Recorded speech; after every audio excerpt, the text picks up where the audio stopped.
Hey guys, it's Ravenhawk6910 reporting once again. It's about midway through April 2014 and it's time for another layout blog video. I forgot to mention this in the last blog, but I had to ship my Broadway Limited 611 off to BLI to get fixed. I was running it a couple of months ago and it just stopped operating, so fortunately I was still covered by the warranty, so I shipped it off to BLI.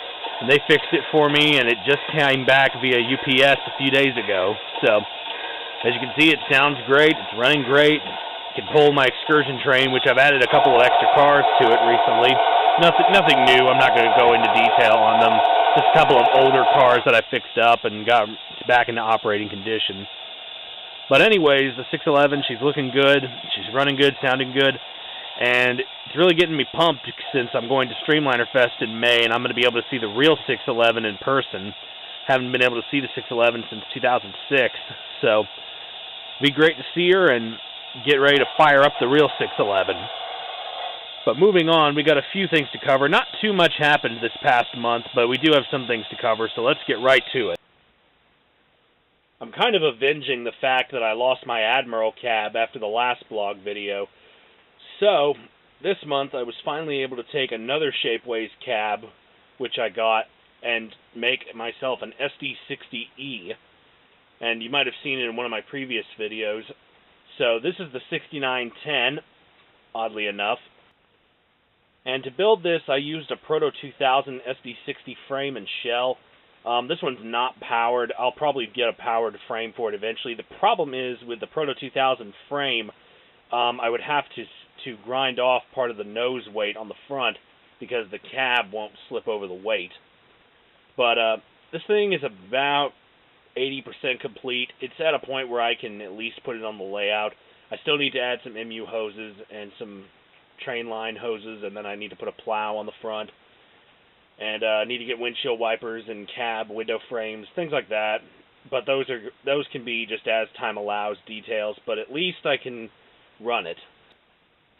And now I can finally claim that I have a really cool SD60E in my fleet, and I'm really proud of this thing. And you know, this just does justice again. Like I said last time, these Shapeways cabs are not bad. These are very good starting points for guys like me that don't have a lot of custom building skills and don't want to go to the time to pay someone to make one for you. So I'm really happy with the results for this one, and you know, there you go, 6910. You know, that's all I can say. It's great. A couple other items that have moved off of the workbench include NS7003 and the Peir 6 hopper. The Peir 6 hopper, I actually just finished this the day I'm filming this video.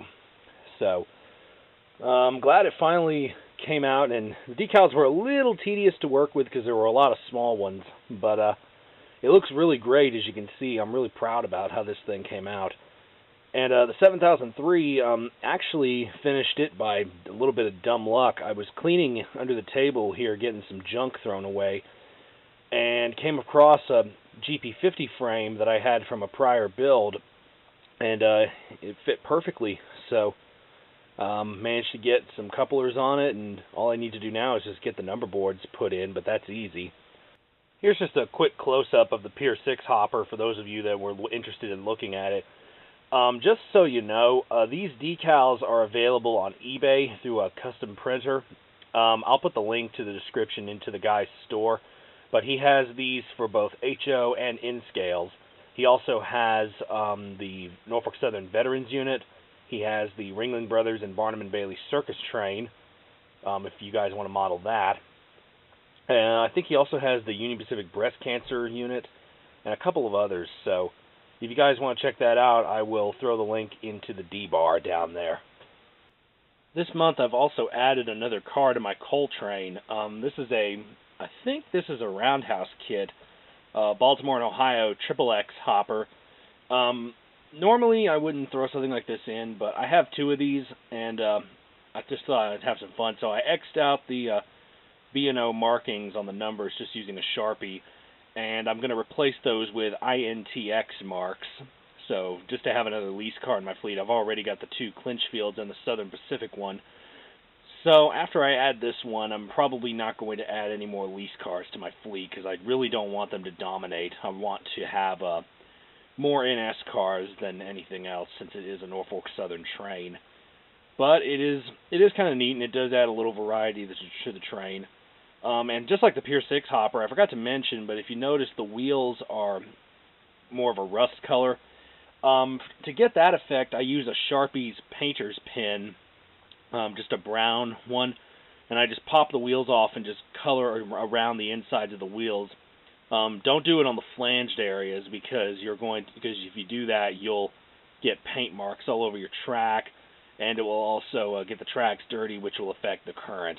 Another new item that I got last month is this 5-unit Athearn well car, a Santa Fe well car. Picked this up in a trade with a friend of mine on Facebook, so it's added considerable length to my intermodal train. So I think the train's now up to 15 cars, combination of well cars and spine cars. So this thing's really cool. I fortunately had enough containers to fill it up, and it's really neat. But one thing I will say, these things are really light. I mean, they're older cars, but they are stupid light. Not like my Kato one, which is, made out of steel. You try to run these with a heavy container in them or just a load in them, you're fine. But if you try to run them bare table, they are stupid light. So just a, thing for anyone trying to get these. Be careful. They are good cars, but just be aware of that fact. Speaking of my intermodal stuff, the only new container I got this month is this Walther's Cornerstone alcohol container. These are just the 20-foot versions, and you can find them just about anywhere. I think it'll only cost about maybe $10, $12, I think. I'm not quite sure. But that's the only new container I picked up. But it does help because I only had that one CP 20-footer, so now I can run a even load throughout this new 5-unit well car. Moving on to a little bit of weathering I've been doing. I finally managed to get the gravel plant completely assembled. I had to get the conveyor belts installed, and then I had to put that hopper underneath the first drive-in, and finally found the correct configuration for it. So I just weathered using dry brushing. I just took a dry brush on an ink pad and just brushed these however I wanted to. So you can see there's a tiny little bit there on the side of the building, but I'm going to try a different weathering technique to weather the building itself. These are just how I wanted the conveyor belts and the hopper. Another car that's become the victim of my dry brush weathering is this Rock Island boxcar. I've had this one for a while, but it was a little too clean for my preference because every time I see Rock Island stuff today, it's just absolutely disgusting. So again, same thing, I dry brushed this and then clear coated it. And then on the other side, I tried my hand at some graffiti on this side, and this is nothing fancy. I'm normally not the best when it comes to doing graffiti, but I did like how this came out. I just used a combination of oil and water-based paints and then a Sharpie for the outlines of the letters. And for those of you that don't know, Diary of Jane is a song by the band Breaking Benjamin, and one of my favorites, so that's where the inspiration for this car came from, and I thought it came out pretty cool.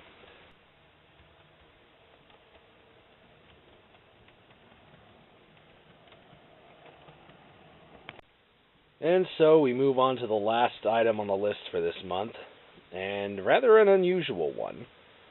And a lot of you are probably wondering what this thing is doing here when I model Norfolk Southern. Well, for those of you that don't know, this is a Duluth Mesabi and Iron Range SD45 T-2. This engine is an eBay buy that I got. It just came in today, and a lot of people are going to ask, why do you have this? Well, to be completely honest, if I wasn't modeling Norfolk Southern, I would probably be modeling the Mesabi, because it's such a great railroad. There's a lot of heavy taconite trains on there, and quite frankly, it's a mixture of two of my favorites, because the DM&IR is now owned by Canadian National, and I've always been a CN fan. So, quite honestly, if I wasn't modeling NS, I'd be modeling the combined DM&IR CN. And another thing that's cool about the Mesabi is that you get a mixture of just about every other company that CN owns. So you see Illinois Central, you see Grand Trunk Western, you see Bessemer and Lake Erie. Obviously, you see a couple of Mesabi units. The ones that are still operating today don't look like this. They are in CN colors, but they have DM and IR subletterings on the cabs. There are two original Mesabi units still left, which is the 403 and the 215. The 215 is an SD38-2. And so, when I came across this engine, I made the decision to kind of satisfy the inner CN fan within me and get a Duluth Mesabi and Iron Range iron ore train and just build it up over time. So I got this unit, which is an Athearn ready to run. Although I will say, with a lot of the details on it, this is actually pretty close to a Genesis model. So it's just DC, but it does have a DCC plug, so I can upgrade it when I need to. And this one will probably be getting sound in it at some point. Then the second locomotive that I've ordered, it hasn't come in yet, but I have ordered it, and it is on the way, is a Kato SD40-2 in Canadian National paint, but it's sublettered for the Illinois Central, which you see a lot of the IC units on the Mesabi, so it's a perfect fit.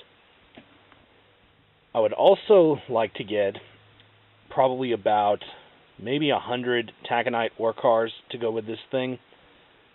So that's on the wants list. And then in terms of power to go with these, I would like to get maybe a total of 5 locomotives for my CN Mesabi fleet. So this is what's on the wants list for that. I would like to get a Kato SD38-2 DM and IR, a Intermountain SD40-2W CN, a Atlas C40-8 CN ex-Chicago Northwestern, and then, although this one I'll have to custom build, is a British Columbia Railway C44-9WL. So those are all the units that I would like to get for my CN Mesabi fleet. In a perfect world, I would be able to get an SD60F, what do you call those things? A C40-8M in British Columbia Railway. However, Kozlo Shops does make a kit for an SD60F, but it looks like it's a little difficult to put together, and you have to do a lot of milling to the frames to get them to fit. So I'm not going to be getting one of those. Not yet. Not until I feel a little more confident in my modeling skills. So be on the lookout next month for that SD40-2 to be coming in. When I bought it, it said it had a DCC plug and it could be upgraded, so I'm going to look into it. I can probably just swap out the boards and then put a speaker in the fuel tank. So I found a video on YouTube of a guy doing that to his Kato SD40-2, so I'm going to use that as a basis and then try to put sound in it myself. This will be the first time I've tried to put sound in a locomotive, so we'll just have to see what happens. Well, that's about all for this month, guys. It really hasn't been too much happening in terms of the layout. I've just been out here since I got these new curves in and just really been enjoying running the trains. And yeah, that's really going to be about what I can do at this point, because there's a lot of things up in the air right now, and I might actually be moving in a few months. So I don't want to get so far on the layout and then have to tear everything up because of a move. But we'll just see what happens, and definitely be on the lookout for the new Mesabi stuff coming in. And hopefully you can't wait for the next video. So this is Ravenhawk6910 signing off.